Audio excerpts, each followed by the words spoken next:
రాజకీయాల్లో ఉన్నప్పుడు సంస్కారం, మంచితనం, మానవత్వం ఉండాలా. ఈ బుద్ధి లేని గాడిద ఇంకా మారలేదు. 11 సీట్లకి మన జగన్మోహన్ రెడ్డిని పడగొట్టింది ప్రజలు కాదు, ఇదే. వాస్తవంగా వీళ్ళ మాటలు, వీళ్ళ చేష్టలు, వీళ్ళ దుర్మార్గాలు, వీళ్ళ దౌర్జన్యాలు, వీళ్ళు చేసినటువంటి ప్రాపకాండకే పాపం జగన్మోహన్ రెడ్డి చాలా మంచోడు. వాస్తవంగా మంచోడండి. ఎవరు ఏ మాట చెప్తే ఆ మాట వింటాడు. కాబట్టి ఈ వెధల మాటలని ఆయన నాశనం అయిపోయాడు. ఇప్పటికైనా మారతారనుకుంటే జగన్మోహన్ రెడ్డి చెప్తున్నాడో చెప్పలేదో తెలీదు. లేపి లేపి లేపి లేపి అంట పవన్ కళ్యాణ్ గారి ఆరోగ్యం బాగుండకపోతే లేపి లేపి కొట్టారంట.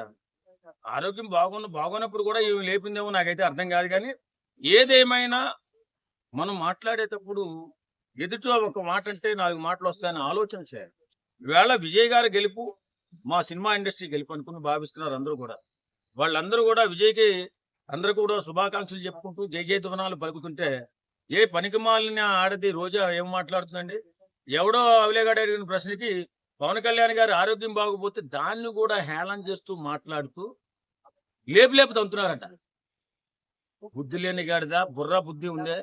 అసలు నీ నాయకుడిని అనాలా? నీలాంటి విధవని ముందు పెట్టుకుని మాట్లాడిస్తున్నారు చూడు. మీ నాయకుడిని అనాలా? సిగ్గు లేదు. ఇంకా సింగిల్ గా పోటీ చేస్తే దమ్ము ఉన్నవాడైతే సింగిల్ గా పోటీ చేయమన్నారు. 11 పడిపోయిన తర్వాత నువ్వు సింగిల్ గా పోటీ చేసి ఏం సాధించావంటున్నావు? అంటే జగనన్న డ్రెస్సులే వేసుకుంటున్నాడు, ఆయన కూడా జగనన్న లాగే ఉన్నాడు, జగనన్న లాగే సింగిల్ గా గెలిచాడు అని సెటైర్లు వేస్తున్నారు. ఎక్కువగా చేస్తుంది జగనన్నని ఎక్కడ దగ్గరగా తీసుకొస్తుంది.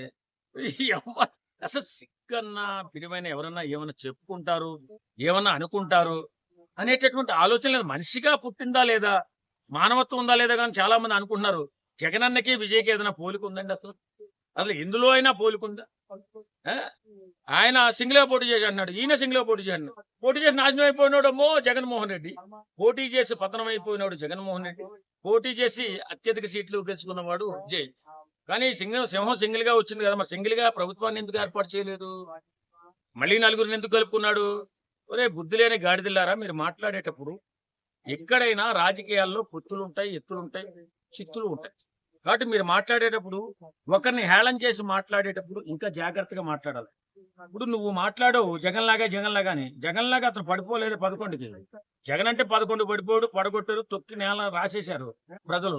ఇప్పటికైనా సిగ్గు తెచ్చుకోవాలి కదా అని ఎర్రి నవ్వులు నవ్వుతా, ఎర్రి చూపులు మాట్లాడుతూ, ఎర్రి మాటలు మాట్లాడుతున్నటువంటి ఈ రోజా, వాళ్ళ దిక్కుమాలిన రోజా లేపి లేపి ఏదో చేయించుకున్నట్టు మనకేం తెలుసు? ఏ లేపి లేపి తన్నించుకుందో. తెగ నవ్వు వస్తుంది, మధ్యాహ్నం నుంచి నవ్వలేకపోయానని అంటుంది. దాని గురించి నిజమే కదా, ఎక్కడ నవ్వుతుంది? ఆ లేపి లేపి నేను గుర్తొస్తుంటే ఎక్కడ నవ్వుతుందండి ఆమె?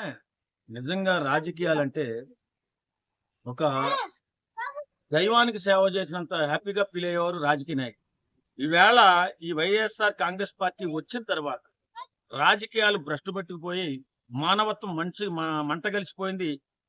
మనుషుల మధ్య బాంధవ్యాలు కూడా తెగిపోతే ఇలాంటి విధవ రాజకీయ నాయకుల వల్ల. రోజా వచ్చిన తర్వాత ఈ రాజకీయాలకి ఇంకా